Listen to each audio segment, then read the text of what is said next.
नमस्कार, मी मधुरा. आरोग्यविषयक या खास कार्यक्रमात तुमचं मनापासून स्वागत. आणि आज आपण या कार्यक्रमाच्या माध्यमातून चर्चा करणार आहोत मणक्याची शस्त्रक्रिया, समज व गैरसमज या विषयावर. आणि याविषयी आपल्याला मार्गदर्शन करण्यासाठी आमच्या स्टुडिओमध्ये आलेले आहेत या विषयातील तज्ज्ञ डॉक्टर अवनीश गुप्ते. विषयाला सुरुवात करण्यापूर्वी मी डॉक्टरांचं आमच्या स्टुडिओमध्ये स्वागत करते. नमस्कार डॉक्टर. डॉक्टरांची थोडक्यात ओळख सांगायची झाल्यास डॉक्टर मणक्याचे सुपर स्पेशालिस्ट डॉक्टर आहेत. डॉक्टरांनी MBBS, MS आणि MCH या वैद्यकीय पदव्या संपादन केल्यात आणि त्यातली MCH ही जगातली मणक्याची सर्वात मोठी पदवी आहे. डॉक्टर गुप्ते यांच्या विनायक स्पाइन सुपर स्पेशालिटी हॉस्पिटलमध्ये सर्व मणके विकारांवरती खात्रीशीर उपचार केले जातात आणि गेल्या अनेक वर्षांपासून डॉक्टर गुप्ते हे यशस्वी उपचार करत आहेत. चला तर आज आपण मणके विकारांवरती अधिक चर्चा करूया डॉक्टरांशी आणि लगेचच चर्चेला सुरुवात करूया. डॉक्टर, पुन्हा एकदा स्वागत आहे. आणि सगळ्यात पहिला प्रश्न म्हणजे मणक्यांच्या तक्रारी आज मोठ्या प्रमाणात वाढलेल्या आहेत, मात्र नेमक्या ह्या तक्रारी कोणत्या असतात त्याविषयी काय सांगाल? तक्रारी समजण्यासाठी आपल्याला मणक्याची रचना आणि क्रिया समजणं अतिशय गरजेचे आहे. बरोबर. त्याच्याकरता मी आणलेला एक मॉडेल. हे मॉडेलमध्ये मणक्याचं मॉडेल आहे. मानेचे 7 मणके, पाठीचे 12 मणके, कमरेचे 5 मणके असतात, खाली माकाड असतं. हाड आपल्याला देतो आधार कडक असल्यामुळे. आणि मध्ये 2 मणक्याच्या मध्ये गादीचा समावेश असतो. कुठे जरी बघितलं ही गादी दिसणार. गादीवरती आपण हालचाली करत असतो. आणि तिसरं काम आहे हातपायाचे हालचाल. ते मेंदूकडे जे निरोप असतो ते हातपायाकडे पाठवा लागतो. ते मणक्याच्या सेंटर मध्ये मागे शिर जात असते, त्याला म्हणतो मज्जारज्जू. त्यांनी आपले हातपायाची हालचाली आणि कंट्रोल निर्माण होत असते. ही शिर जोपर्यंत मोकळी आहे तोपर्यंत काही त्रास नाही, आणि शिर दबायला लागली तो खूप मोठा त्रास होतो आणि त्याला लागतो शस्त्रक्रिया. आता इथे मॉडेल मध्ये आपण पाहू शकतो 2 मणक्याच्या मध्ये गादी आहे. ही बाहेर आलेली नाहीये, त्रास काय होणार नाही. पण इथे बघितलं हे गादी बाहेर आलेली आहे, वेगळ्या रंगाने करून आम्ही दाखवलेली आहे. त्याच्यामुळे ही शिर दबून गेली. तर तक्रार काय चालू झाली की कमरेसोबत पायाला तक्रारी होणार.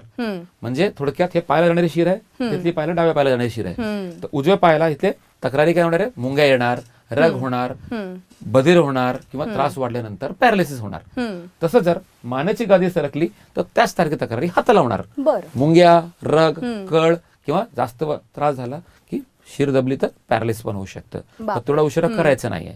तर आपल्याकडे 2 प्रकारचे पेशंट असतात. ज्यांना मानपाठ कंबरदुखी आहे त्यांना शक्यतो शस्त्रक्रिया लागत नाही, त्यांना विना ऑपरेशन मी बरा करतो आणि रोबोटिक ट्रीटमेंटद्वारेही करतो. जर ऑपरेशनची गरज असेल MRI स्कॅनिंग मध्ये, म्हणजे स्कॅनिंग केलं त्याच्यामध्ये शिरदाब या पद्धतीने गादी सरकली असेल तर त्यांना ऑपरेशन लागलं तर ऑपरेशन पण आपल्याकडे केले जातात. ते पण रोबोटिक पद्धतीने चालू आहे. म्हणजे आमच्या महाराष्ट्रात एकमेव हॉस्पिटल आहे जिथे रोबोट उपलब्ध आहे मणक्याचे ऑपरेशन करता. तर ते पण पेशंट सगळे 1-2 तासात चालून बरे होऊन जातात. म्हणजे आज मणक्याच्या बाबतीत सगळी सोय आपल्याकडे विनायक हॉस्पिटलमध्ये आपल्याकडे आहे. आता डॉक्टर, तुम्ही म्हणालात की ही शस्त्रक्रियेनंतर लगेचच पेशंट बरा होतो वगैरे, पण बऱ्याचदा ह्या शस्त्रक्रियेबद्दल लोकांच्या मनात गैरसमज आहे, अनेक शंका आपल्याला ऐकायला मिळतात. तुमच्याकडे येणारे पेशंटही तुम्हाला तेच विचारत असतील. मात्र बऱ्याचदा ही एक शंका असते की मी हे ऑपरेशन झाल्यानंतर गाडी चालवू शकतो का? तर ही शंका तुम्ही कशी दूर कराल? नक्कीच गाडी चालवू शकता. मी तुम्हाला एक व्हिडिओ दाखवतो. या व्यक्ती पूर्णपणे बरे झालेले आहेत आणि ते देखील गाडी पण चालवतात. त्यांना कोणीतरी पाठवलं होतं, ते पूर्णपणे क्लिअर होते, गाडी चालवत होते, म्हणून त्यांनी ह्यांना लावलं. आणि या व्हिडिओवरती काय बोलतात जरा आपण ऐकूयात. मी सुभाष जगताप. मला 1-1.5 वर्षापासून एवढा त्रास व्हायचा. माझी गादी सरकल्यामुळे नस दबली होती आणि नस दबल्यामुळे मला वारंवार पाठीला चमक भरणे आणि पायाला मुंगे येणे, या त्रासाने मी कंटाळून गेलो होतो. मालिश मसाज करूनही कंटाळलो मी. शेवटी MRI केला. मला आमचे रिलेटिव्ह आहेत त्यांचं गुप्ते सरांच्या हॉस्पिटलवरती शस्त्रक्रिया झालेल्या आणि त्यांच्या शस्त्रक्रिया त्या पण यशस्वीरित्या पार पडलेल्या आहे. त्यामुळे मी त्यांच्या ह्यानेच आलो. सगळे बरे? हो. आणि काय कामं करतात ते? सगळी शेतामध्ये कामं करतायत. 17 तारखेला येऊन मी ऍडमिट झालो. 19 तारखेला गप्पा मारता मारता सरांनी माझी शस्त्रक्रिया केली आणि लगेच आल्यानंतर 2 तासात तर मला चालायला लावलं. आणि मी आजही ऑपरेशन केल्यानंतर 3-4 दिवशी बाईकही चालू शकतो. आतापर्यंत मणक्याच्या शस्त्रक्रियेनंतर तुम्ही किती किलोमीटर पर्यंत चालला असाल अंदाजे? कमी 4-5 किलोमीटर चाललो. आरामात चाललो. ऑपरेशनच्या अगोदर तुम्हाला चालता येत होतं एवढं? नाही, एक पाय माझा टोटलच बंद झाला होता. तुम्ही अक्षरशः लंगडत आले होते आपल्या हॉस्पिटलमध्ये, हो आणि आता मी बघतोय की तुम्ही पूर्णपणे मोकळे आहात, हो व्यवस्थित आहे मी. तुम्हाला कसलाही त्रास होत नाहीये. अजिबात नाही. आता आपल्याला तुम्ही मला जरा चालून सुद्धा दाखवा. आता तर तुम्ही एकदम मोकळे चालत आहात, हो, आता कसलाही त्रास नाही तुम्हाला. असंच नाही. आता मी ऑल क्लिअर झाल्यासारखं वाटतं. उलट मला तर असं वाटते, डॉक्टर सांगतात रेस्ट घ्या, पण रेस्ट घ्यायची पण काही गरज नाही असं वाटतंय मला तर. तुम्ही गाडी सुद्धा चालवली, पायऱ्या सुद्धा वर खाली केल्या, हो. काही त्रास जाणवला नाही, तुम्हाला? काहीच नाही त्रास झाला. डॉक्टर अवनीश गुप्ते सरांनी मणक्याच्या ऑपरेशनाच्या अगोदर तुम्हाला ऑपरेशनाची 100% गॅरंटी दिली हो होती. गॅरंटी दिली होती. त्याप्रमाणे रिझल्ट आले. अगदी बरोबर. तुमचा आनंद तर तुमच्या चेहऱ्यावरती दिसूनच येत आहे, जसं तुम्ही ऑपरेशनाच्या अगोदर पूर्णपणे नाही, भयंकर वेदनांमध्ये माझ्या होते. एक ते 1.5 महिन्यापासून तोंडावरचं हसूच गेलं होतं, पण मी आता खरंच खूप आनंदी आहे. पूर्ण मोकळे झालात हो. आता. धन्यवाद.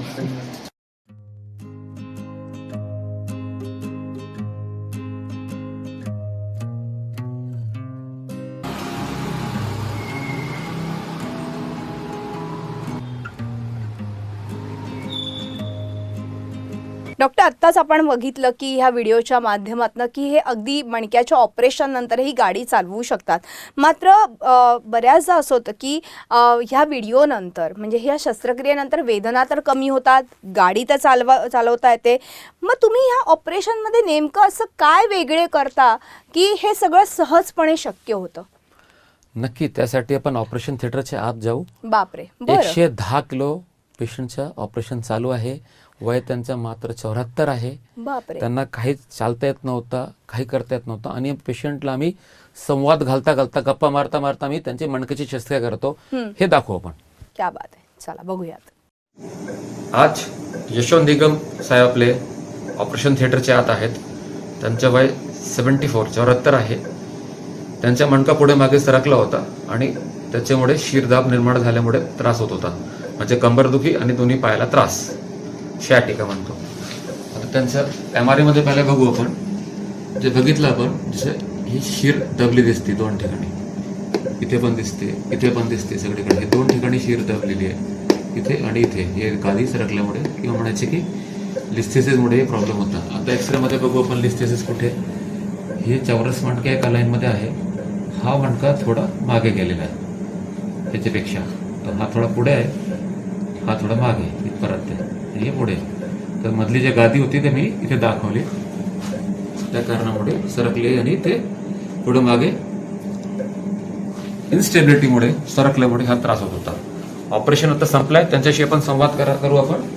ऑपरेशन मध्ये ह्या पद्धतीचे आपण स्क्रू टाकलेले आहेत, कारण मणके जागेवर बसवलेले आहेत, त्यांनी परत भविष्यात कधी त्रास होऊ नये. आणि त्यांचं वजन नेमकी खूप जास्त आहे, 110 किलो आहे.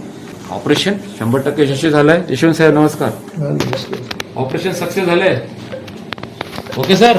ओके. हा, ऑपरेशन 1 नंबर झालेलं आहे. संध्याकाळी तुम्ही 1 नंबर भारी चालणार. Okay sir. ठीक आहे. ओके, नमस्कार. बरं आहे.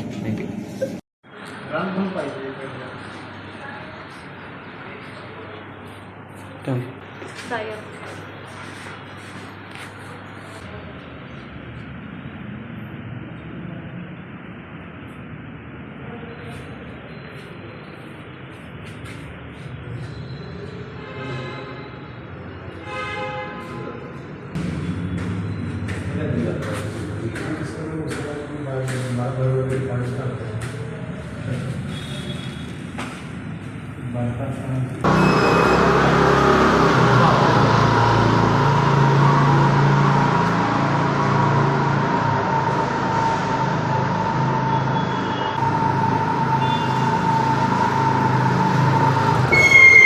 डॉक्टर, एवढ्या मोठ्या म्हणजे एवढं वजन असलेल्या पेशंटवरती आज ही शस्त्रक्रिया तुम्ही केली आणि ती यशस्वी देखील झाली आहे. खरंच तुमचं कौतुक करायला पाहिजे.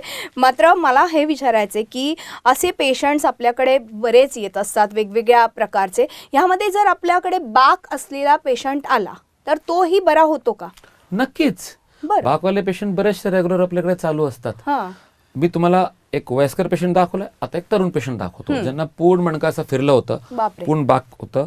त्यांचं ऑपरेशन मध्ये खूप वेळ गेली, पण देखील ते पण 1 तासात बरे झाले. क्या बात आहे. ऑपरेशन करून 1 तासात चालू फिरायला लागले, अक्षरशः रनिंग करायला लागले. ते एक व्हिडिओ बघू आपण आज. अगदी बघूयात. माझं नाव योगेश हळणूर, मी श्रीरामपूरहून आलोय. श्रीरामपूर. वय किती? 28. 28 वय. बोला, तुम्हाला त्रास काय काय होतो? माझ्या मणक्याला बाग पडलेला होता पूर्ण, सी आकार तयार झाला. बरं, आणि दुखत होतं? हा, दुखत होतं, ठणक लागतं आणि कळ लागते. तुमचं आणि ऑपरेशन? चालणं तिरका होतं माझं. चालणं तिरका होतं? तिरका, एकदम तिरका चालत. बाकामुळे तुम्ही तिरका हा, चालायचं, तिरका. एक पाय वर राहायचे, एक खाली हा, राहायचे. एक पाय अपरा पडायचा असा.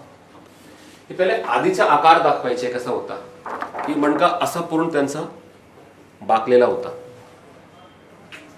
अजिबात मणका त्यांचा सरळ नव्हता. दिसते सर्वांना? आणि ऑपरेशन मध्ये एवढ्या क्लिपच्या सहाय्याने 90 ते 95% हा सरळ झालेला आहे. ऑपरेशन करून त्यांच्या मणक्यामध्ये हे बघायला गेले जवळपास एक वरपासून खालपर्यंत भरपूर क्लिप्स साहित्य स्क्रू पडलेले आहेत. सगळा मणका स्क्रू रॉडच्या सहाय्याने सरळ करण्यात आलेला आहे. ऑपरेशन नंतर तुम्ही किती लवकर चालू शकले भाऊ? 1 तासात चालायला. 11 तासाचं ऑपरेशन करून 1 तासात चालायला लागले. ऑपरेशन नंतर तुम्हाला काय फरक जाणवला? ऑपरेशन नंतर मी लगेच सरळ चालायला लागलो. ऑपरेशन चे आधी तुमचा एक खांदा वर एक खांदा खाली असायचं, हो, ते बरं झालं वाटतंय? क्लिअर समान झाले दोन्ही खांदे एकदम. आपलं मेजर ऑपरेशन आहे. जे बाकीच्या लोकांना जसं गॅरंटी दिली होती की ऑपरेशन फेल होणार नाही, गॅरंटी तुम्हाला दिली होती की काय फेल होत नाही, आज तुमचे ऑपरेशन तुमचंही फेल होणार नाही. दिली ती गॅरंटी दिली. ऑपरेशन झाल्यानंतर मला असं म्हणजे 150 टाके असं मला वाटत नव्हतं. या ऑपरेशनची पट्टी इथपासून सुरू झाली, हे सगळं इथपर्यंत ऑपरेशन आहे त्यांचं फुल. म्हणजे फक्त कंबरचा हे भाग सोडलं तर सगळं इथपासून इथपर्यंत ऑपरेशन आहे. आणि त्यांना काही दुखत पण नाहीये. 150 टाके असून सुद्धा, म्हणजे आज इथे दुखणी जास्त असणार आहे, त्या कारणामुळे त्यांना आनंद वाटतंय. तुम्हाला आनंद वाटतंय का? हो, आनंद वाटतंय? फ्रेश आहे? फ्रेश. डॉक्टर, ह्या सगळ्या व्हिडिओजच्या माध्यमातून मला तर वाटतं की जी मणक्यांबद्दल किंवा मणक्यांच्या शस्त्रक्रियांबद्दल जो काही लोकांमध्ये गैरसमज होता तो नक्कीच काही अंशी तरी बऱ्यापैकी आता कमी झाले असेल, ही शंका कमी झाली असेल. आपण एक छोटासा ब्रेक घेऊया. ब्रेकनंतर असेच काही मला व्हिडिओज बघायचे आणि अजून माहिती जाणून घ्यायची, पण एका छोट्याशा ब्रेकनंतर. तेव्हा वेळ झाली एका छोट्याशा ब्रेकची. ब्रेकनंतर पुन्हा एकदा स्वागत आहे आणि आज आपण चर्चा करतोय ती म्हणजे मणक्यांचे विकार, समज आणि गैरसमज ह्या विषयावर. आणि आपल्याला मार्गदर्शन करतायत या विषयातले तज्ज्ञ डॉक्टर अवनीश गुप्ते. आपण पुन्हा एकदा चर्चेकडे वळणार आहोत. डॉक्टर, ब्रेकवर जाण्यापूर्वी आपण अनेक व्हिडिओज बघितले, मात्र बऱ्याचदा आता तुम्ही मगाशी बोलता बोलता म्हणालात की रोबोटिक सर्जरी देखील आज मणक्यांवरती केली जाते. म्हणजे मग पेशंटच्या आयुष्यामध्ये नेमका काय बदल होतो रोबोटिक सर्जरीमुळे? काय नेमकं होतं त्याबद्दल काय सांगाल? अचूक. समजा आपल्याकडे एक मोबाईल आहे, तुम्हाला मी मदर विचारला 64x64, तुम्ही लगेच सांगू शकणार नाही, वेळ लागणार. बरोबर. जरी कॅल्क्युलेशन करायला पेन पेपरनी बसली तरी चुकीचा होऊ शकतो. हे मात्र ऑपरेशन थिएटरमध्ये नाही झालं पाहिजे पेशंट सोबत. माणसाला तयार केलेलं आहे आपण, कॅल्क्युलेटरने कॅल्क्युलेटर आपण तयार केलाय, पण तो अचूक देतो. तयार आम्हीच करतो पण तो अचूक रिझल्ट देतो. तसा रोबोट तयार माणूस करतो पण तो अचूक सर्जरी करतो. म्हणजे जर आमच्या सोबत रोबोट काम करणार आहे तर अजून अचूक, म्हणजे अचूकता असते, ॲक्युरेट ऑपरेशन होतं. तेच पेशंट नातेवाईकांना अपेक्षित आहे. बरोबर आहे. पेशंट आमच्याकडे 1 ते 2 तासात का चालतो, बाकी ठिकाणी का चालत नाही? सर्व पेशंट चालतात, संध्याकाळी रनिंग पण करतात, संध्याकाळी गाडीही चालवतात, पाऱ्यावर खाली करतात. लेडीज लोकांना आम्ही किचन मध्ये घालतो, ते स्वयंपाक करतात ऑपरेशनच्या संध्याकाळी. मग घरी जाऊन का करू शकत नाही? असे शेकडो व्हिडिओ आहेत. शेती करतात लोक ऑपरेशन नंतर, गाडी कच्च्या रस्त्याला चालवतात, खराब हरदरे बसतात तरी त्रास होत नाही. तर त्याच्यासाठी हे रोबोटिक ट्रीटमेंट आपल्याला महत्वाचे समजते. दुसरा विषय काय आहे की आपला आव्हान आहे अखंड महाराष्ट्र बरं करायचे. हे महाराष्ट्र मिशन आहे.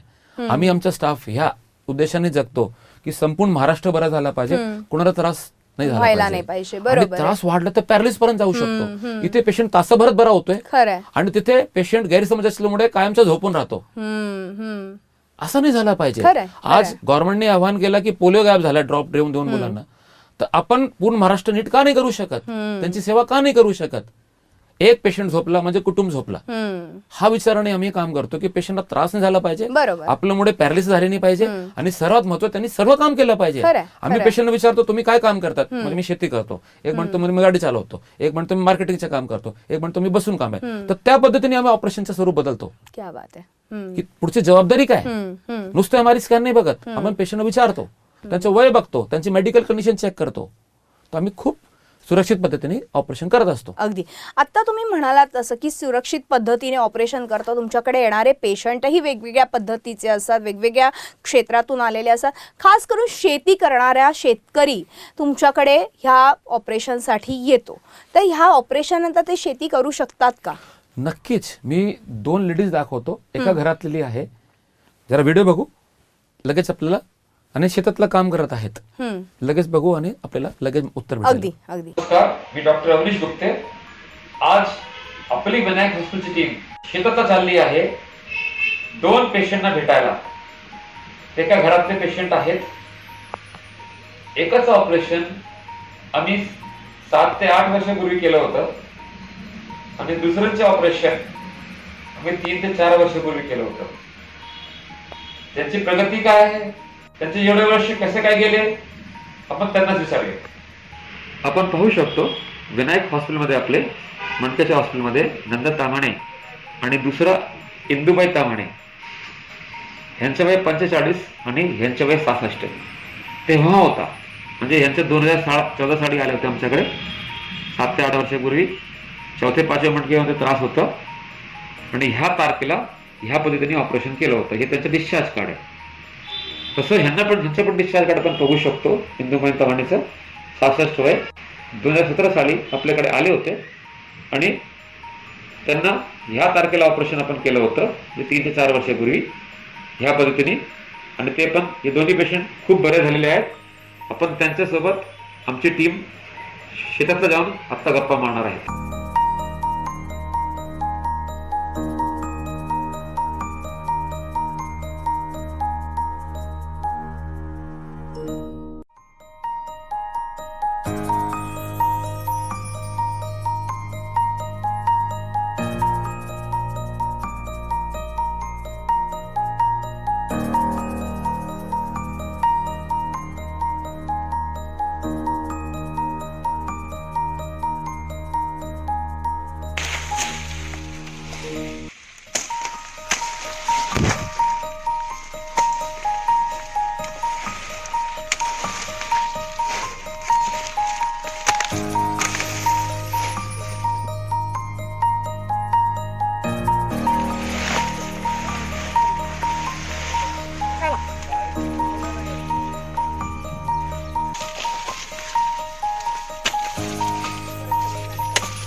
डॉक्टर, आत्ता आपण बघितलं की अगदी ऑपरेशन नंतर ते शेती करू शकतात, ते वेगवेगळी कामं करू शकतात. म्हणजे या ऑपरेशनला घाबरण्याची गरज नाही आहे. जर वेदनामुक्त व्हायचं असेल मणके विकारातून तर ऑपरेशन करून घेणं गरजेचंच आहे.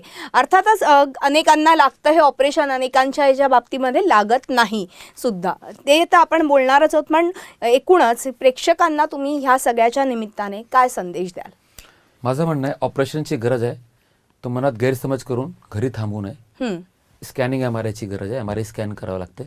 MRI स्कॅन एक्सरे झाला, लगेच निदान माहीत झालं काय काय कशामुळे. आणि ऑपरेशनची गरज असेल तो पेशंट लगेच 1 तासात बरा होऊ शकतो. मग घाबरायचे कशाला? जर असं वाटतंय की अजून थोडा गैरसमज आहे, तर आमचे 1000 पेक्षा जास्त युट्यूबवर व्हिडिओ आहे. टोटल सोशल मीडियावरती 3000 मराठी व्हिडिओ आहे. ते जाऊन चेक करा आणि आपलं ज्ञान वाढवा. आणि गरज असेल ऑपरेशनची तर नक्की आम्ही त्यांना बरा करू. आमच्याकडे येणारे सर्व पेशंट मणक्याचे असतात. येणारे व्यक्ती, ऍडमिट होणारे व्यक्ती, शस्त्रक्रिया करणारे व्यक्ती 100% मणक्याचे असतात. तर तुम्ही कोणते बेडवरती गेलं तर विचारू शकता, तुम्ही साहेब बरे आहेत की नाही, काकू तुम्ही बरे आहेत की नाही. आणि जर त्यांनी सांगितलं बरं झालेलं आहे तर तरीच ऑपरेशन करा ना.